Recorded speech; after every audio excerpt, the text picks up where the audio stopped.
Thank you and welcome to the show this morning. The topic this morning is the Nashville Pride, and we're fortunate to have with us this morning two members of the staff of the Nashville Pride to talk about some of the problems and some of the solutions for this great newspaper in the city of Nashville.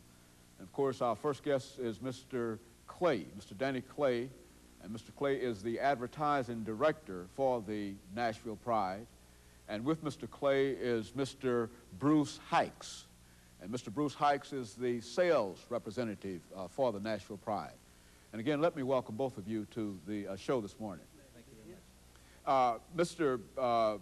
Clay, I think what we'd like to do this morning is to talk about your situation as the director of advertising for the Nashville Pride. But before we get into that and before we get into some of the other problems associated with that situation, let's talk about you and later, Mr. Heights, about yourself and about some of the things that led you to the directorship of the for advertisement for the Pride. Okay, I'm originally from Madison, Tennessee. Went to school at TSU for a little while and also Jones Business College and took business and marketing. That led me into sales and sold in different fields, and finally was asked to come aboard at the Nashville Pride about 4 years ago.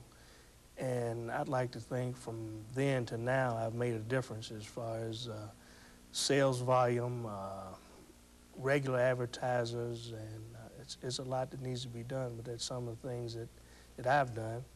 And family man, member of Mount Vernon Baptist Church in Madison, wife, Wanda Clay, 3 kids, Dwan, Grant, and Darby.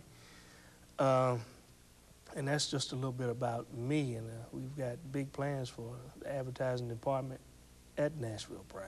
Okay, we want to talk about some of the plans that you do have for advertisement with the Pride, but first let's have some information, Mr. Heights, about your background in education and some of the things that led you to the position of sales representative for the Pride. Well, originally I'm from Ohio. I was born and raised in Springfield and Cincinnati. I attended the University of Cincinnati after graduating from high school, and I stayed there approximately a year, moved here south to go to TSU. And I graduated from TSU in '84.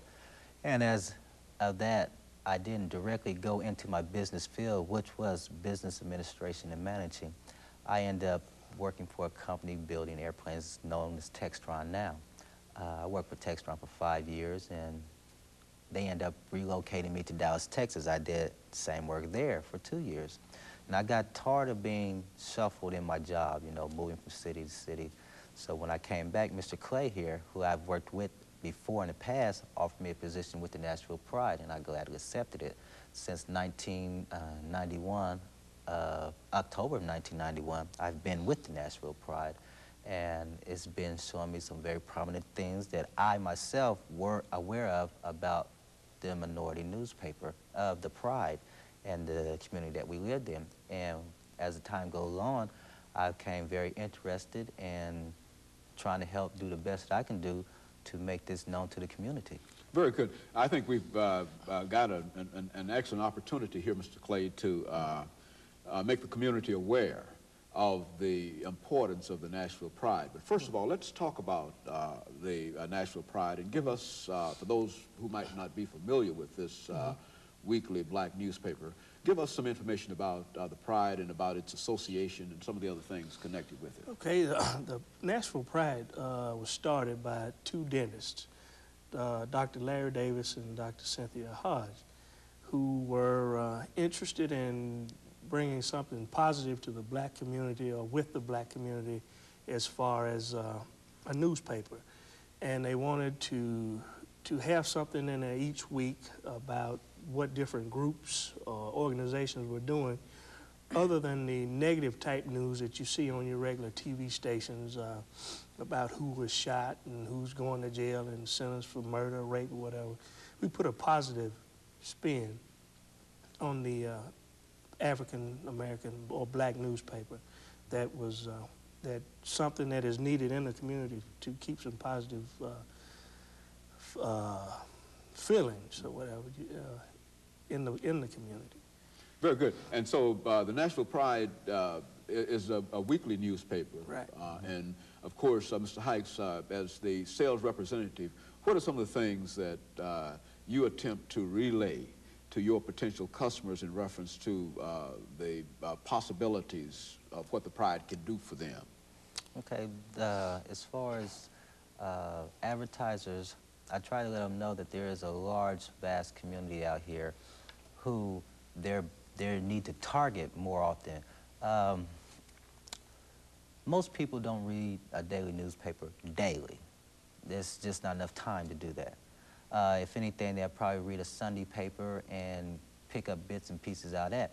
Well, the Nashville Pride is a weekly newspaper, and it's an uplifting newspaper. So to my advertisers, I let them know that if you're in our newspaper, then you're likely to be seen by at least 3 people in a household through that week. That paper is not going to be thrown away today because they know they're getting another one tomorrow. So they have a better chance and a better opportunity to have a vast response on whatever item, merchandise, or anything they want the public to know. And that is what I try to relate to all my advertisers.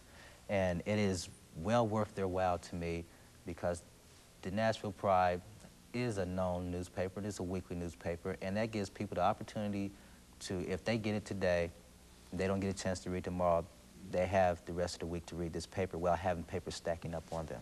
Very good. I think, Mr. Clay, one thing